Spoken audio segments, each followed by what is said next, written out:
Okay. Today we're going to start with Colton Roberts for the first question of round one. Okay. My question is, since the Schmoedown follows wrestling or wrestling storylines, will you guys, if Sam wins on Friday, will you guys pull a Becky Lynch and assume his title reign never ended and begin it again now with the same reign?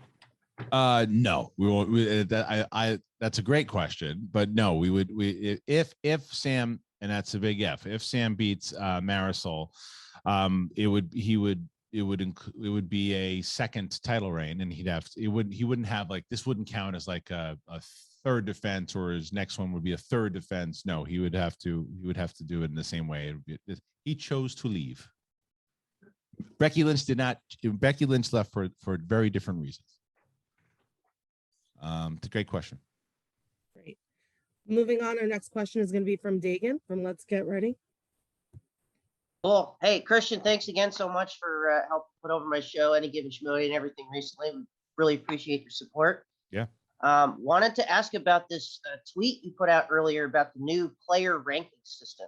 How does this system differentiate from ranking systems in the past, given the new format and everything? And can we expect players like maybe Barbarian or the loser of this Chance versus Bibbs match coming up to sort of slip down in the rankings, and how long it would take them to get back to the #1 contender path? So the answer to that question is it doesn't really change at all, except the fact that now you see the visuals as opposed to just a bunch of names and numbers on the website, right? Like, the idea was to make sure that it was pretty cut and clear, that you say, okay, that's a picture of the champion, and those are the faces of the people that are fighting to climb the ladder. So the way it works is no different than when the last 2 years. It's the same way. It's like you win, and depending on how, like, I saw some silly stupid comment about how Janine didn't deserve to be there, and Janine is a semifinalist and beat Dan Murrell and beat Mike Kalinowski and took Marisol McKee to sudden death, and she lost to Ethan recently, but she fought herself away from a TKO, and she got herself she fought like the warrior that she is. So she is, you remember, she was 3 and she dropped to like whatever it is, 7 or 8 now.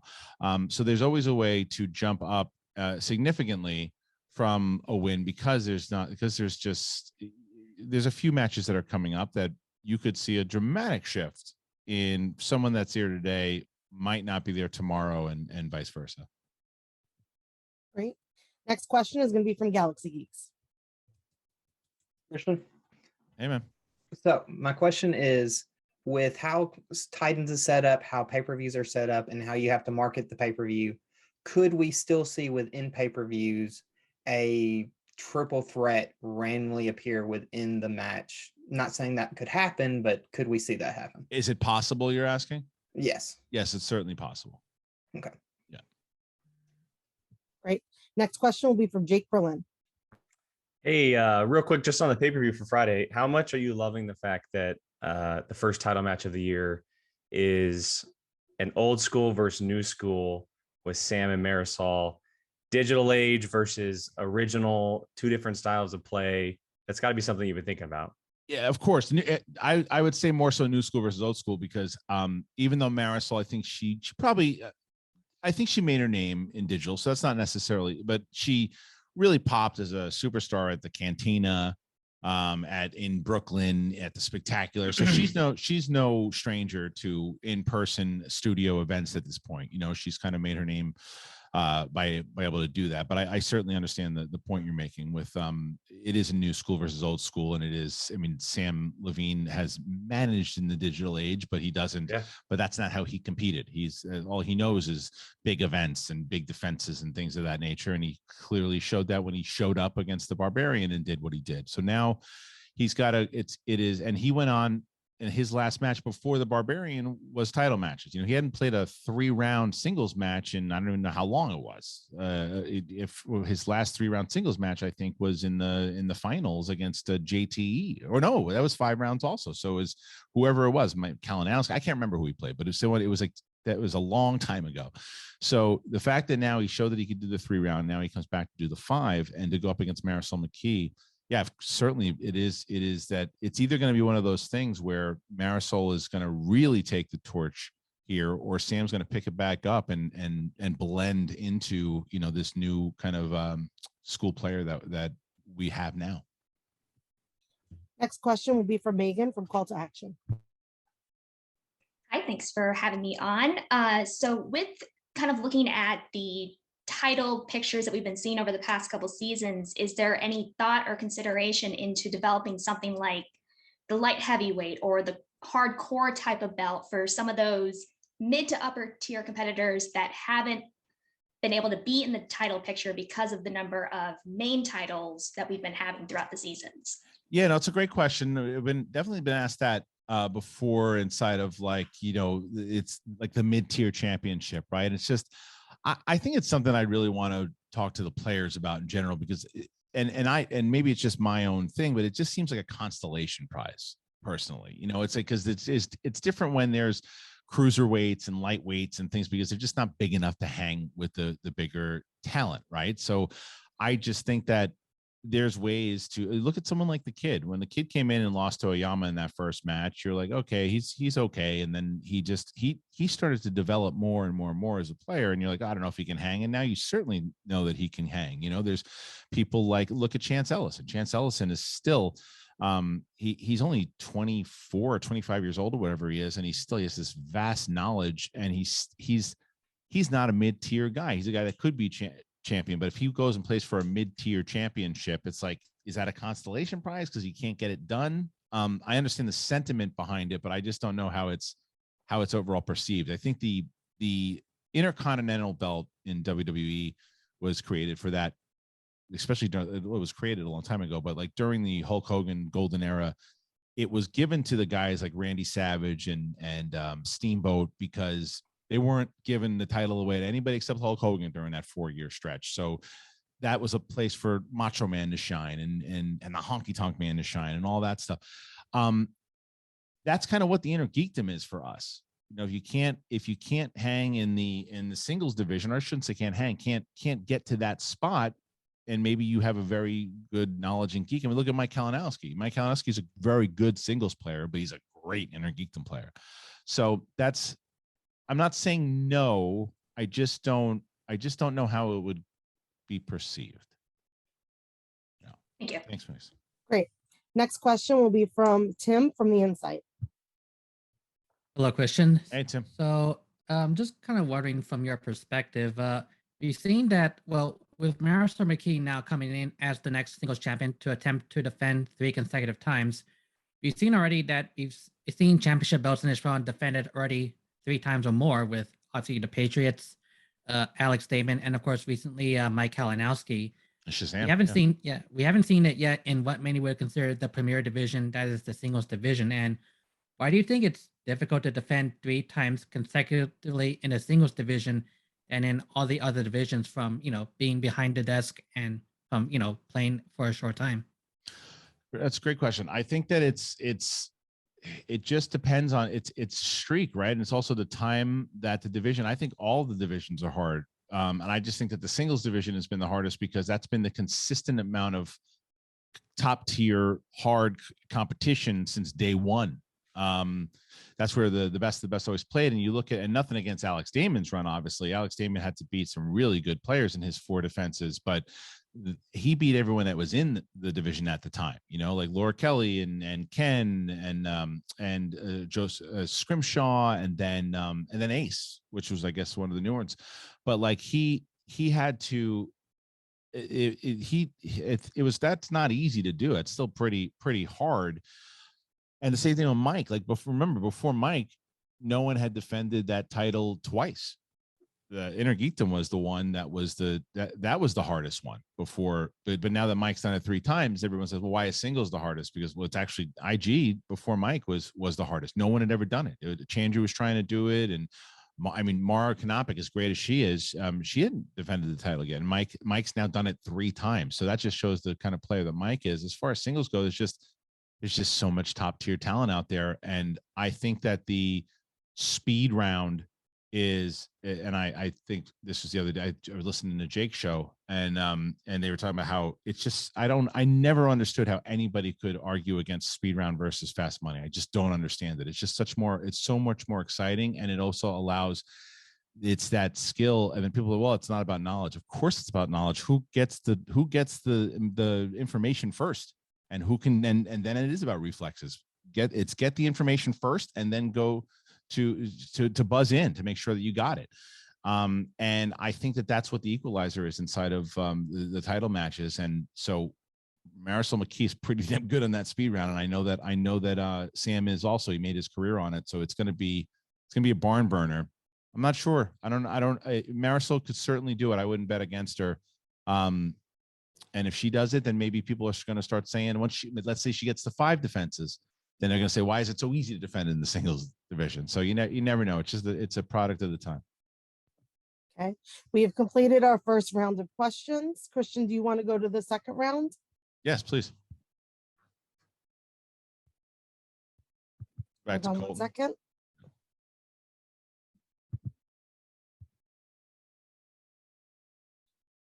Oh, okay. I see.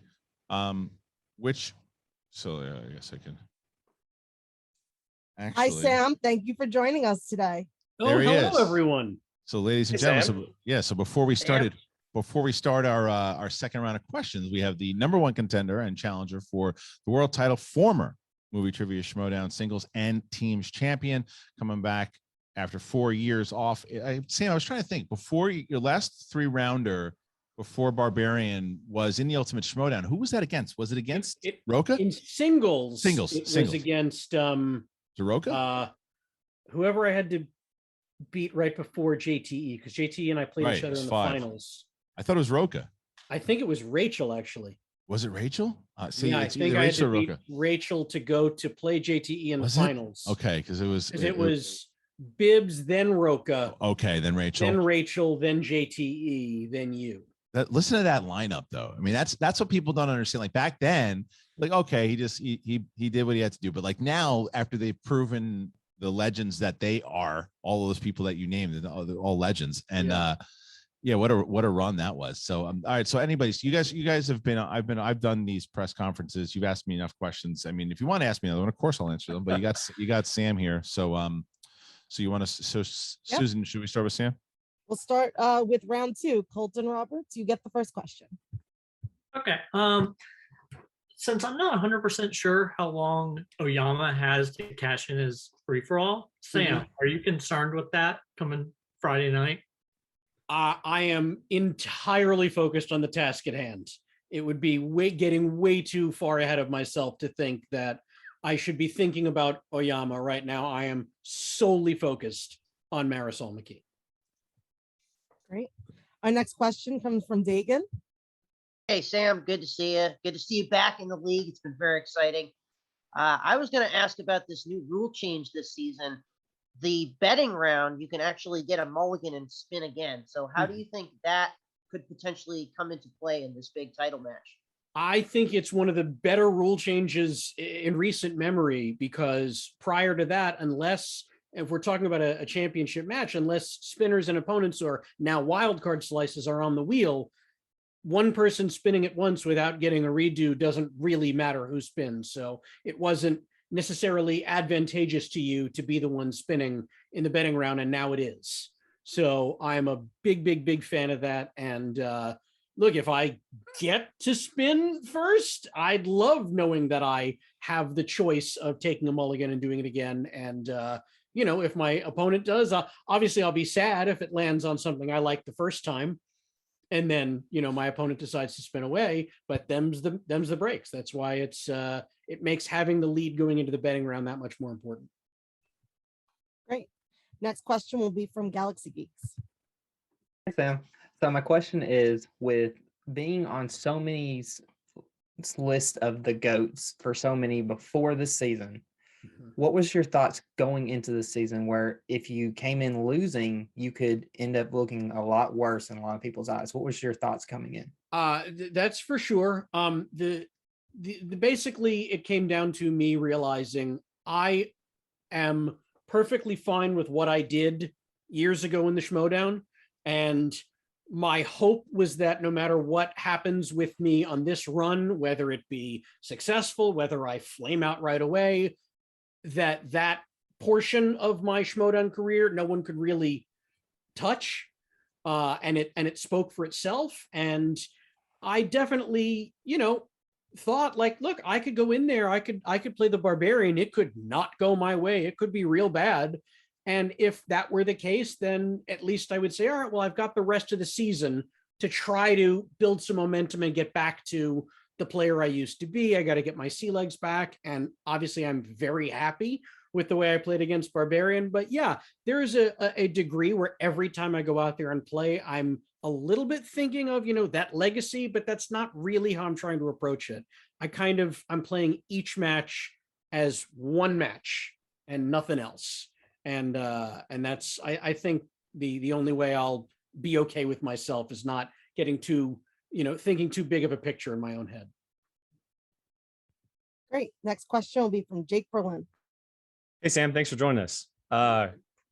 You've played some really, really great players in the past former seasons when you were playing a couple years ago. Is the approach to Marisol similar from what you've played in the past, or is it a little bit different now that you have the managing experience as well? You've seen players, how they kind of adjust or maybe are preparing for a match. Are you taking any of that with you into Marisol? Very much. Yeah, no, I mean, my own personal way of preparing, and I watch every single movie that's ever been made twice. It sounds time consuming, but I watch everything on 1.5 speed. So it takes like 25 minutes. That part hasn't changed. The strategy going in, thinking about my opponent, thinking about their strengths, their weaknesses. Some of them have no weaknesses, as Marisol McKee clearly does not. And it's just sort of figuring out, what slices I'm hoping to have on the wheel, what slices I'd love to see on the wheel, what slices I'm hoping are not on the wheel, kind of thing. But you can only hope so much. And then basically with someone as strong as a player as she is, there's not that much for me to do in terms of counter strategy. It really comes down to me being confident that I'm stepping into the ring, able to play my best game. Great. Thank you. The next question is from Megan from Call to Action. Thanks for stopping by, Sam. Now that you've gotten past Barbarian, is your motivation different or renewed coming into this match against Marisol, given the fact that you've gotten over that initial hump of coming back into the studio after 4 years and getting that victory?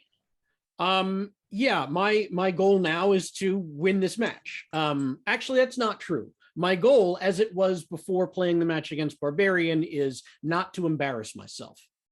And that's the real truth. Is I don't want to say my hopes are not high, but like I'm not at all confused about how good a player Marisol McKee is.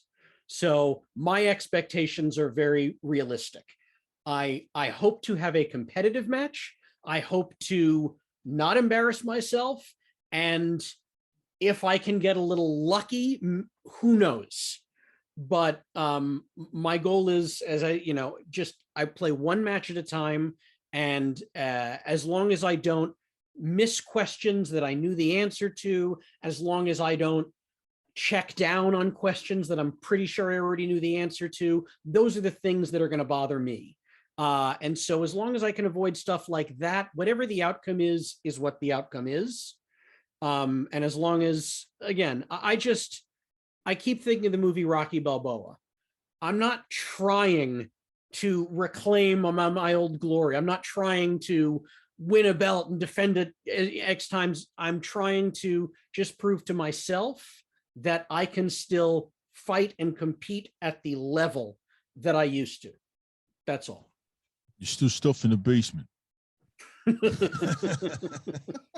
Thank you very much. Yeah. Great. Next question will be from Tim from The Insight. Hello, Sam. So you know that you are back in the singles division because when you said in your retirement that there's not much to do, and now there's more to do, especially in the division with these new challenges. And I'm curious, what about for teams? Do do you have any plans on returning back to play in the team's division, and if there is a certain teammate that you want to join with? Well, as I've said many, many times, Drew McWeeny, the Godfather, is my ride or die. And right now, for me, I am solely focused on the task at hand, which is hopefully winning a belt, or at the very least, staying near the level of the top, so that if it doesn't go my way this time, I can hopefully again in the near future play for a belt. So I'm entirely thinking about that right now. I'm not really thinking about teams. Drew and I have not talked about it. I'm not sure what his plans are, to be quite honest with you. I do know that, you know, he's a very busy guy. He's got his own stuff going on. He's got his own feelings about the Schmoedown, but I certainly I'm not going to speak for him. But I'll just say, if I were ever going to play as a team, there is no one in the world I would want by my side more than the great Drew McWeeny. And I will say, jumping in on that, I also remember last time we had Sam playing in 2 divisions, he stepped down and retired. I don't want him to get burnt out. so let's keep him in on 1 division and see how he does in this one. Yeah, thanks, Jeremy. All right, thanks. Yeah.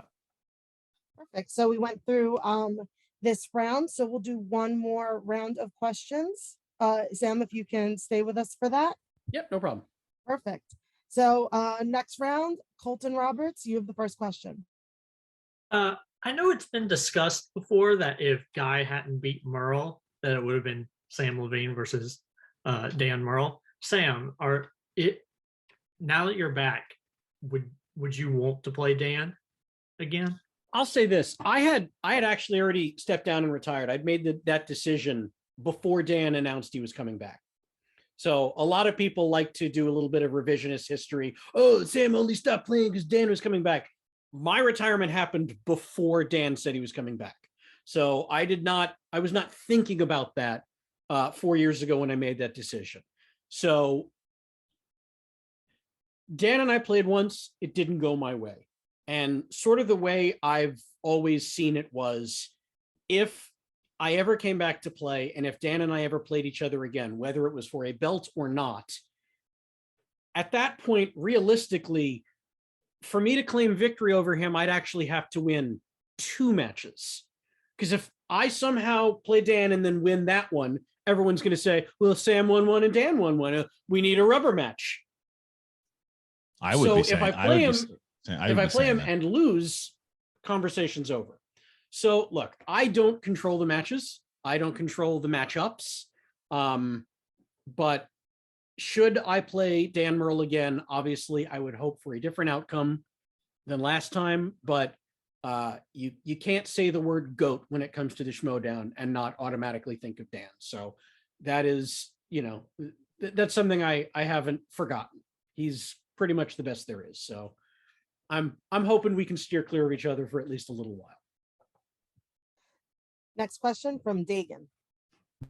Yeah, so Sam, you declared that you're sort of going to be a rogue player. You're not going to have a manager, but we did see the great Rachel Cushing come out after your victory over Barbarian. So how influential has she been in sort of helping you get back in the ring? And just congrats to both of you. Oh, thank you very much. She has been the greatest off-screen partner, both in real life and when it comes to the Schmoedown. I mean, we are movie people.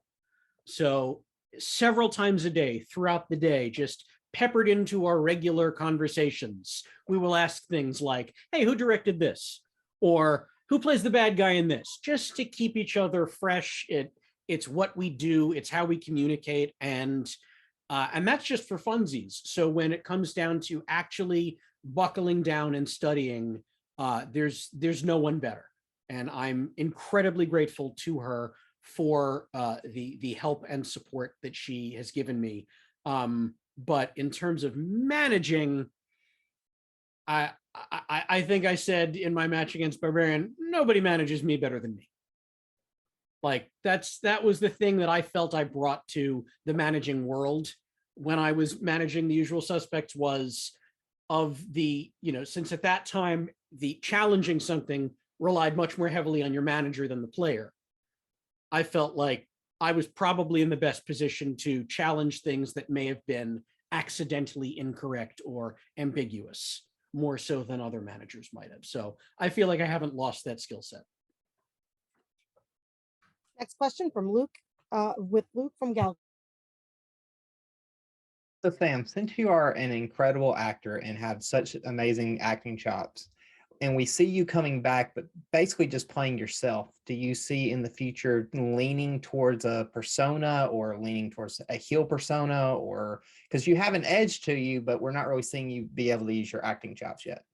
I mean, I appreciate that, but I'm 100% acting when I'm out there. I'll bet you didn't even know that in real life I have a Spanish accent.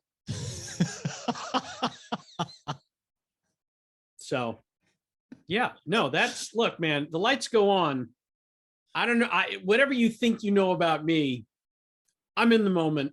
I'm the inglorious one when the lights go on. I will say that I think that's a testament to how good Sam is. And Sam certainly has performed many times over, and whether it's in certain scenes that we've shot, and whether it is stuff that we have done in the Barbarian episode, whether it's the stuff he's a lackadaisical commissioner. I will say this off the record here: Sam is not a lazy person, and yet he certainly seemed like a lazy layabout as a commissioner. So Sam is acting more than you know, and his comedic chops are off the charts. So yeah, just because he's playing himself, it doesn't mean that he's not doing some character stuff. Think of me as John Malkovich and being John Malkovich. That's right. Next question from Jake Berlin.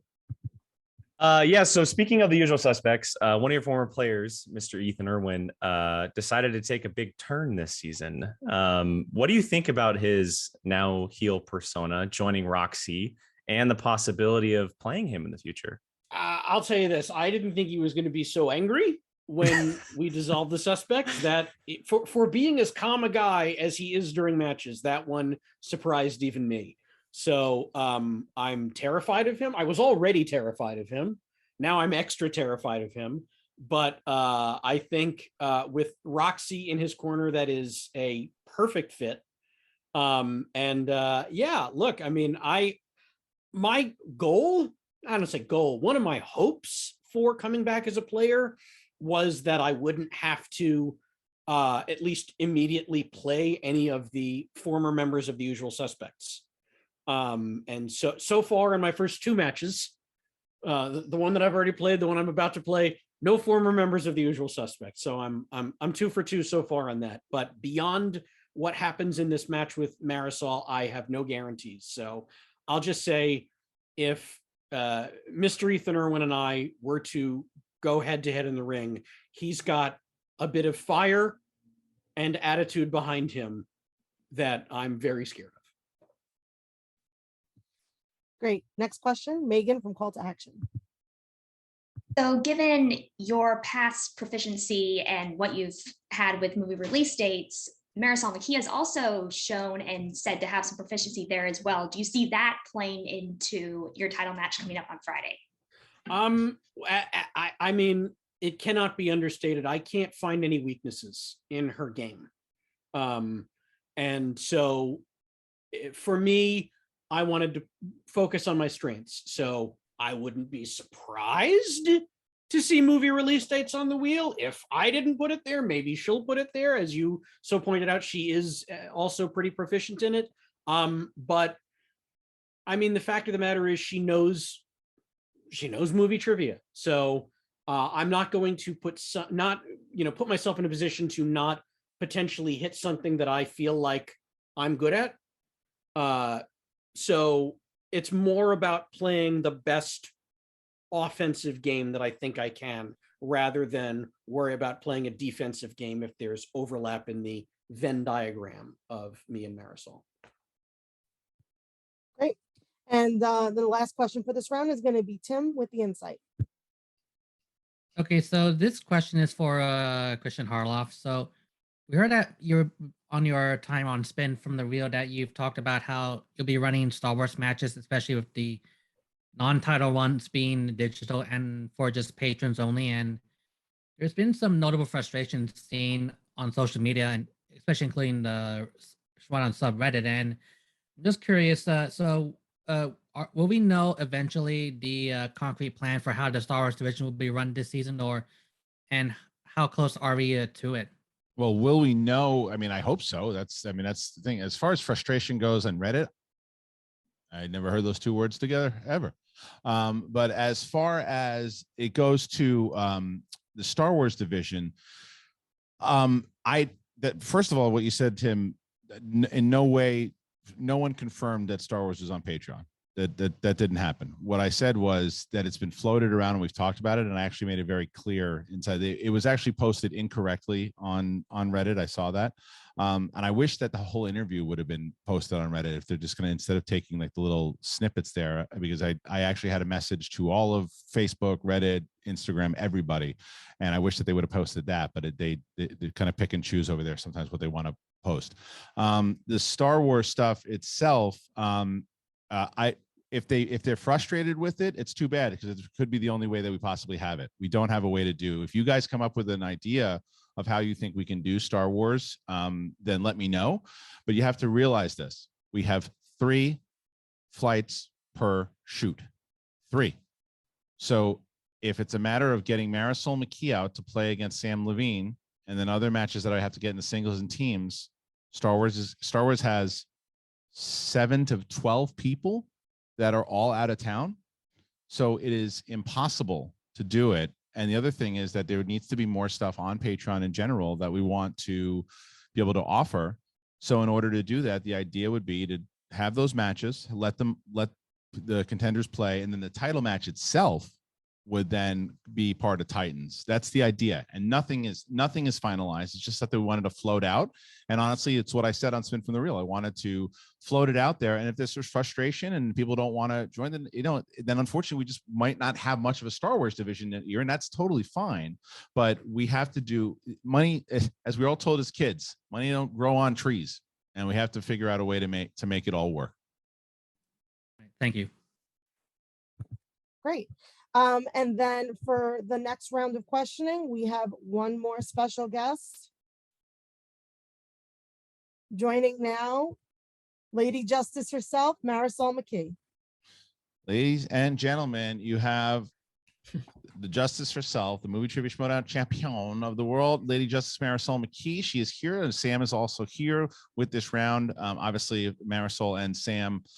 Before we get into it with the questions, if I may, Sam, would you like to say anything to the champion before this round starts? I can't say these words enough, champ. It is an honor to play against you. What you have done in this league since you started playing is the thing of legend. And I consider myself extremely lucky that things went my way against the Barbarians so that we can match heads, and please don't hurt me. It's not too bad. And Marisol, anything to Sam? I've now that I'm here kind of at the top, I only want to play the best, and I can't ask for more of the best than you, Sam, honestly. So I'm at the top and I just want to play the best, and I'm ready for the best. So I'm just excited to see where this goes. All right, Susan. Great. So we'll be taking our first question for Marisol from Colton. Hey, Marisol. I asked Sam a little while earlier about if Paul Oyama were to cash in his free-for-all on Friday, does that concern you with your match on Friday? Honestly, no. I've had my eye on Oyama ever since he won the free-for-all, but especially since I won the belt. I had a sneaking suspicion. I've always had one eye over my shoulder. I'll be ready for him if he decides to throw that curveball at me. I'll be ready.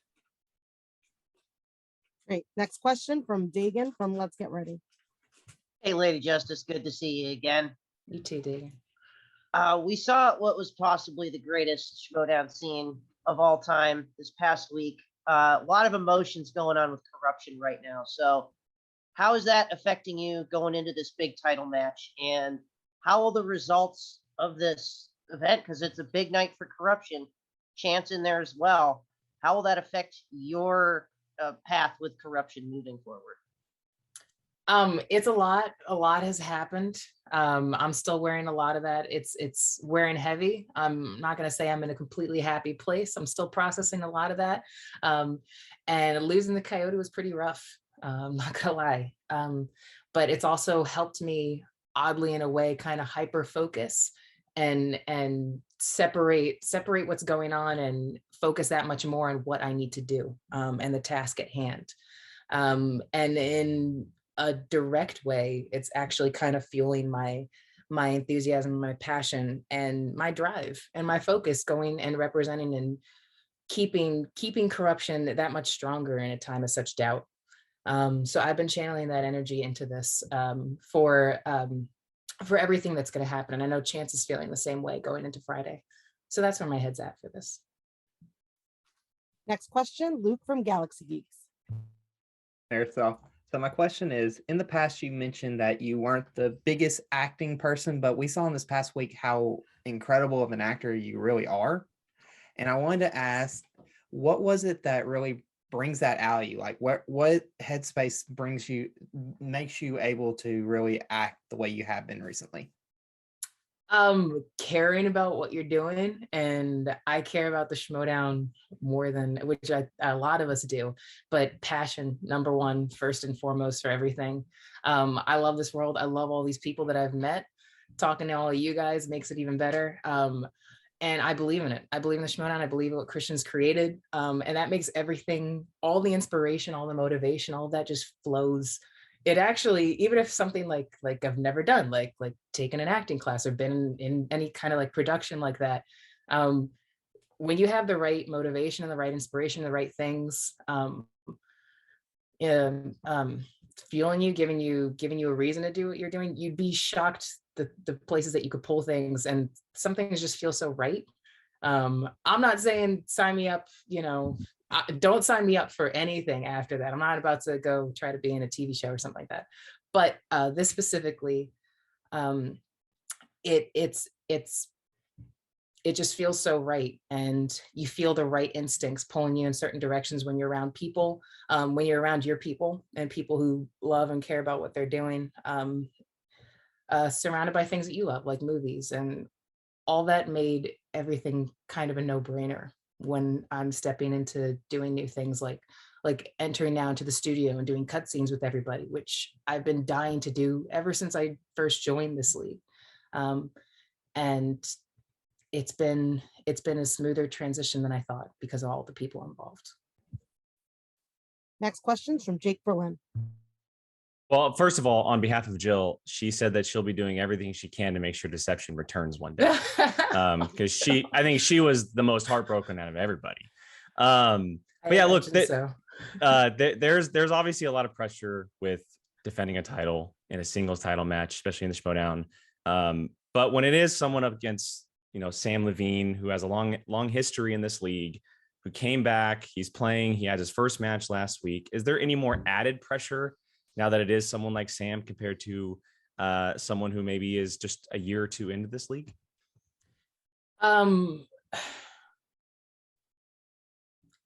Yes and no, but for different reasons. Like, I'm really excited to play Samm. I'm ready to leave nothing on the table because, as we've seen against his match against Barbarian, he acts like he doesn't know what he's doing, but this is a legend of the game. This man knows exactly what he's doing. Don't let him fool you. He has shown he hasn't missed a beat. He hasn't missed a step at all. He's as lethal as ever. He's proving why he's in those conversations about the great of the game. And I know that once you're going to be playing somebody of that caliber, it helps. It takes kind of the pressure off in a weird way, because no matter what, I know I'm going to give my best. That's what I hope to do every time I step out there. That's my aim every time I go out there. And there's kind of a pressure off when you're a player, when you know that that you could just put everything you have into it, and the person opposite you is going to do the same, and there's nothing to hang your head about when a match like that happens. Like, whatever the outcome's going to be, if you lose, there's nothing to hang your head about. If you win, it's going to be that much sweeter. It's it's gonna feel that much that sicker when it happens. If I were playing somebody who was kind of fresh and kind of new to it, or kind of like in a situation like it's Spectacular, where I was playing this rookie sensation who was undefeated, who up until that evening hadn't even been defeated in any of the divisions. I feel a little bit more pressure, I guess, in those situations, because nobody wants to lose to the new kid, that kind of situation. But even there still, I'm able to focus in that situation too, as you saw. I handled my business at Spectacular, and I'm welcoming the situation. I'm not shying away from the pressure at all, and I'm ready to handle my business again on Friday.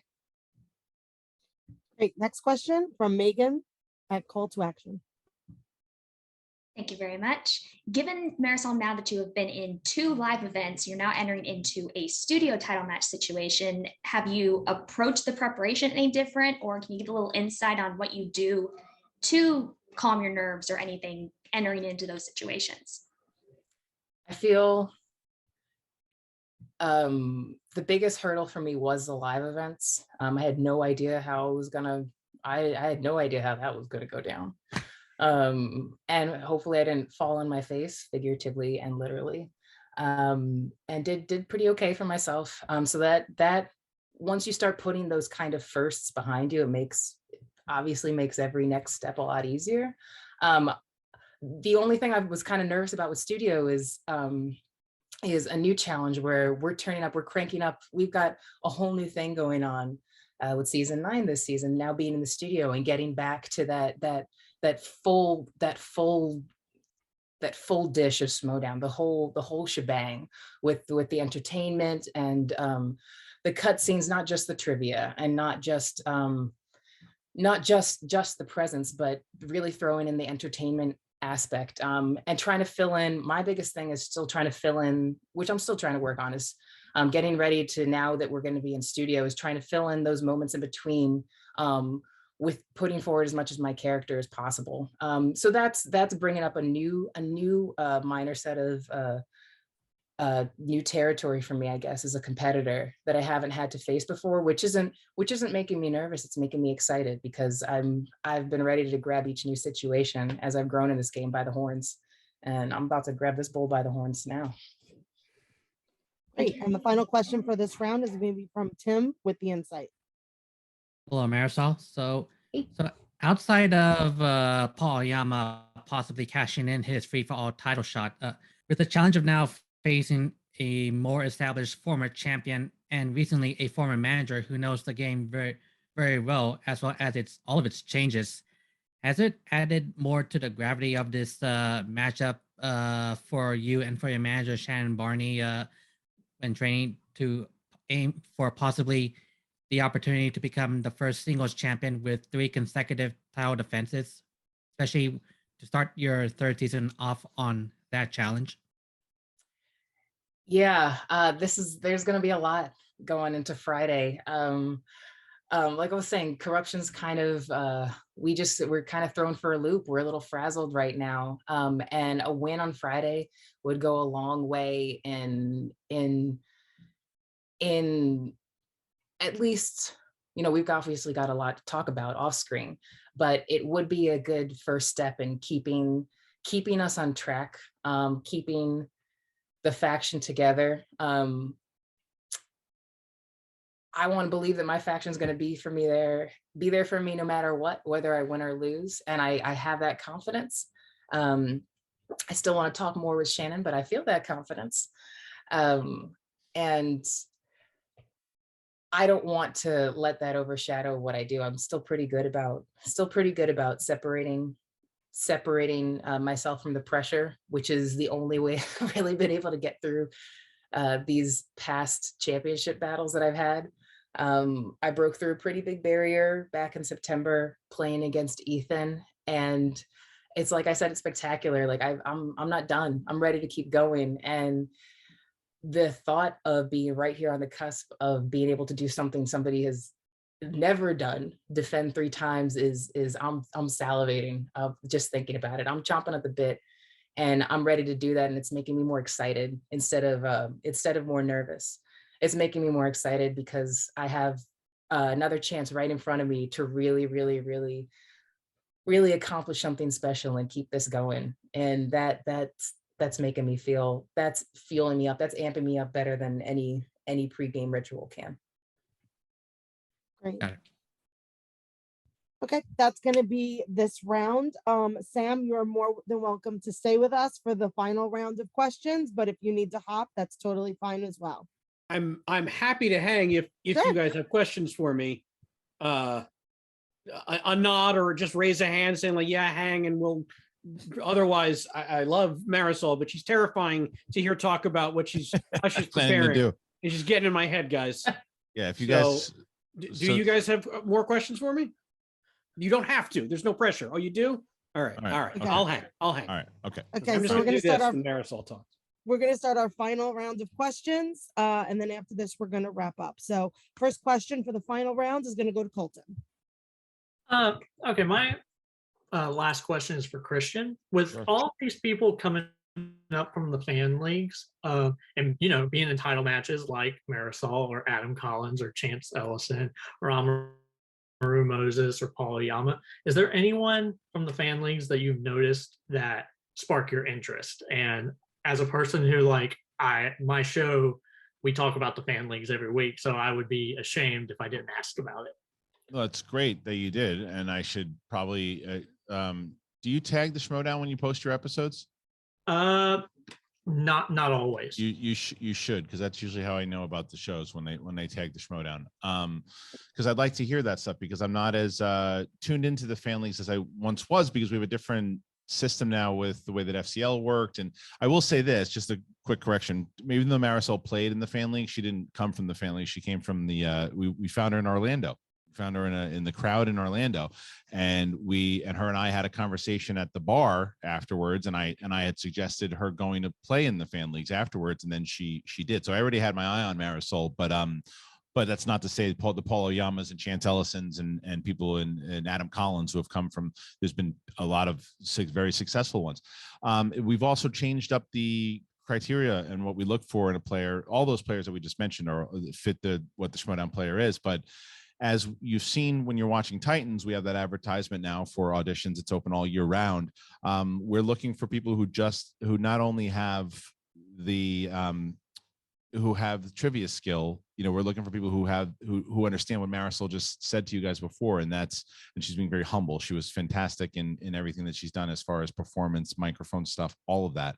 And we're looking for that. We're looking for people who want to be part of her show. So there's other thing I'll correct Marisol on. She is on a TV show right now, and so she is absolutely that's building, and that's what we want people to know. Because Sam will tell you, when we started doing this thing, from even in season 3, there were people that came in that were just like playing trivia, and then they started and if it hadn't been for John Roca playing doing the character stuff too, which a lot of people didn't respond to the players very well, that's what evolved into. Now everybody knows it and everybody accepts it, and everybody knows it's part of the show. So I would love to learn more, but I would like those players from the fan leagues to submit audition tapes so I can look at them. I will say this, and I posted it on Twitter the other day. We found somebody the other day that is really something special, and I'm hoping that. And I will say that I've already offered this person a contract, and this person is now, if this person can really is as good in trivia as we hope, this could be a big star in the making. At least fingers crossed. All right, thank you. Great. Next question will be from Dagan from Let's Get Ready. Yeah, so this one could be for both Sam and Marisol here, but there's a lot of history on the line in this match. Sam's attempt to possibly go 9-0. Sam, I don't know if you know this, but you haven't lost a singles match since July 7th, 2017. So quite the streak there. Marisol, as well, as Tim mentioned, going for 3 title defenses in a row in singles. That hasn't happened before. Also 7-0 last year, the chance to go 8-0 here, which would tie Sam's record recently setting that for that. So share a little bit about the historical significance of this match and what it sort of means to you to be part of it. Ladies first. Oh, I'll just be a broken record over here. I mean, it's it's gonna be a win-win for the fans. That's for damn sure. It's gonna be a win-lose for one of us, but but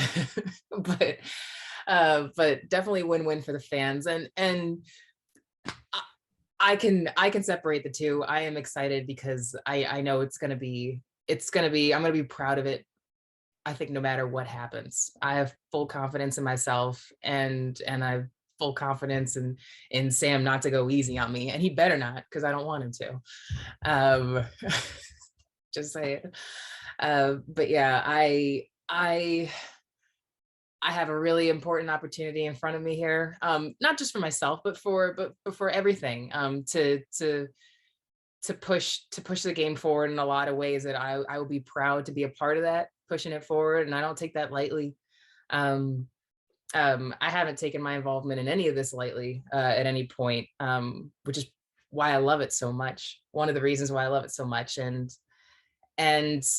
I haven't, like I said, I haven't let that distract from just having fun with the game in general, but also just keeping in mind how extra special it'll be to really keep pushing this game forward and carve a little piece of history out and continue to do something that has never been done. So that's motivating me for sure. For me, the records and things like that are fun to think about and talk about, but it's one match at a time for me.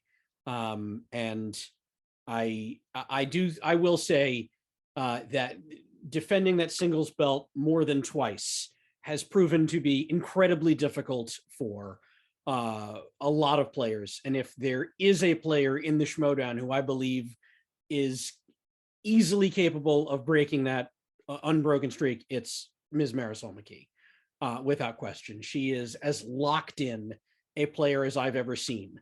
So I feel like I've said it before, I'm going to need to get very lucky to keep things competitive. Great. Next question from Luke at Galaxy Geeks. This is a question for Kristian. Have you thought of when there is a Patreon event on Friday releasing an expedition, I can't even say it, match for the viewers who are not Patreon members, basically because YouTube likes consistency, basically.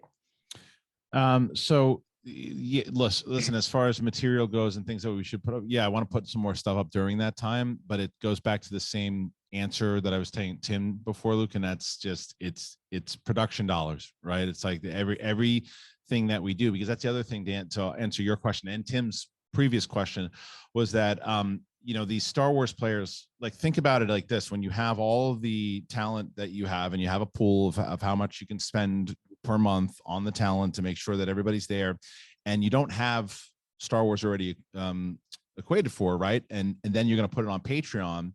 Well, then you got to come up with a new pool somehow. Hence the reason to think about the idea for Patreon, setting goals, trying to say, okay, if we hit X amount of things, we can do that amount of matches. And the same thing goes for something that you're suggesting, right? Like an exhibition match. We still need to figure out who's going to be in that exhibition match, who's going to produce that, who's going to engineer it. Is it going to be an in-studio match? Is it going to, if so, then that means one more day, a couple more hours to shoot in studio. So everything needs to be planned out in time, but that's not to say that there can't be other stuff in its place, whether it's a preview special or it's a conversation of me just turning on my camera and talking to everybody in that spot. Because I don't disagree with you. Last night, I actually had that thought that there should probably be something there while we're waiting. But like, look, as I said on Spin from the Reel, if everybody watches the show, if everybody comments while you're watching it live, share it.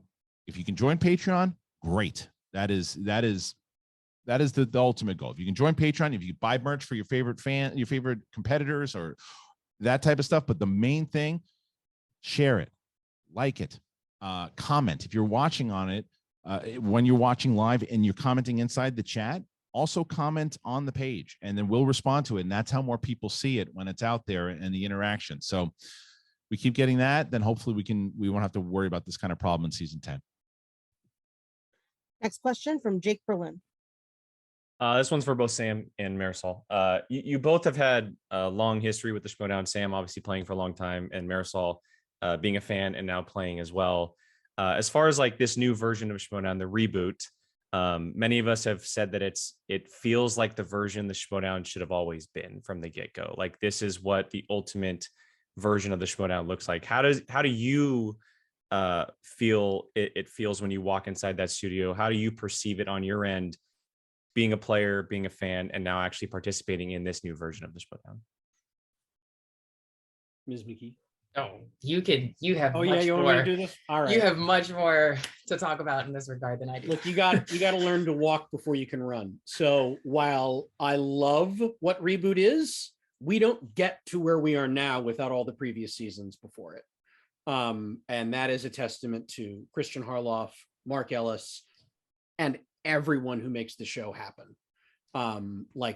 This is not the kind of show that I think in anyone's wildest dreams we could have put together in season 1. Like, this is the evolution of everything that's come before it. And I personally love what season 9 looks like and how it's felt in my one match so far that I've played. But in terms of, remind me what the rest of that question was. It's just the version of it, how you feel it is, and just the ultimate look of everything as well. Yeah. So basically, yeah, I love the way it looks. I love the direction we're going. Kristian Harloff, the chairman, talked before about how in the early days, really, the only characters we had, were the Outlaw and maybe Finstock, and so now everyone is trying as hard as they can in a really fun, creative way to bring their own flavor to the Schmoedown, to their voice, their character, their persona, whatever it is that they feel like is missing from the Schmoedown. Somebody wants to bring that, and I think as fun as the movie trivia is for a lot of us, seeing these characters be part of this world as well is equally as fun for both the people doing it and the people watching. So I think so far, this is the most perfect mixture of movie trivia and great characters that the show's ever put together. Right, Marisol, anything you want to add? No, yeah, that's it. That captures it. Like, I didn't want to be a part of this just so I could answer questions about movies. I could do that anywhere. I could do that at a bar. Like, I came here. I came to this because I wanted to be a part of the Schmoedown and everything that it embodies.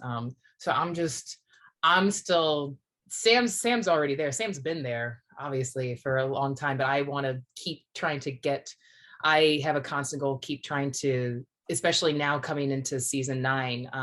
Like I said, I'm excited to now become, to try to keep leveling up and keep becoming worthy of what the show is always striving to be about, this full package. And I'm really excited about that. Everything looks so, that the set looks so sexy. I am so excited to be a part of this studio in season 9. All right. Stop being so humble, by the way. You are worthy. You are more than worthy. You guys, thank you. I appreciate it. Great. And for the final question of the final round, it'll be Tim from the Insight. Okay, so this is a question for all three, Marisol McKee, Samm Levine, and Kristian Harloff. So knowing that this is the first championship match of the season, and of course the first championship match in the studio with that beautiful setup, what do you hope to bring into this matchup to make it hopefully one of the most memorable ones of the season at this early stage? Well, if I could talk for both Sam and Marisol here, I don't have to bring anything in particular for this, directed at me, like, because I have the greatest player right now, and that's Marisol McKee going up against one of the greats in Samm Levine, and that speaks for itself, and it's the build up for it. It's the I mean, there's a lot of times as the show itself will have its elements and will have the story that you're looking for and excited to see. But then there's also times that, you know, there'll be times that the story is going to be the reason you tune in. And then there's going to be times that you're just tuning in to watch an epic match. And I think that's where we land on Friday night. Remember, I'm as much of a fan of this as you guys are. So it's going to be surreal for me to watch Samm Levine playing for the championship again. And it's going to be surreal for me to see Marisol McKee, who's accomplished so much in her young career. She's only been, remember, this is only her 3rd season, and look at how much she's already accomplished, you know? So like, to watch these two go at it, Tim, there's not much that we have to do besides just put on the show, the production that we do. But as far as an overall show, yeah, there'll be scenes and there'll be those things that you guys will get for sure. But the match is going to speak for itself. Great. Anything else to add, or shall we wrap? I will let to address Luke from the Galaxy Geeks. You guys give Brandon Hanna too hard of a time, man. Brandon Hanna is a very different type of character. You keep watching what he's going to do. I think that it's a very different situation between like him and Lon. You'll see. Keep an eye on Brandon Hanna. Oh, I'm excited. I love him to death. That's why we bring him up. I know. So much. I kid with you. I love your show. You guys are very like maybe the nicest people on the planet. Thank you so much. Okay, I great. have Well, I have no go more ahead. questions. That's all. All right. Thank you, everyone. We really appreciate you joining. Thank you to Marisol. Thank you to Sam for joining. Thank you to Kristian as always. And we'll be back in touch about the next press conference. Thanks again, everyone. Thanks, everybody. Thanks, guys. Bye. Good to see all of you. Bye. Bye.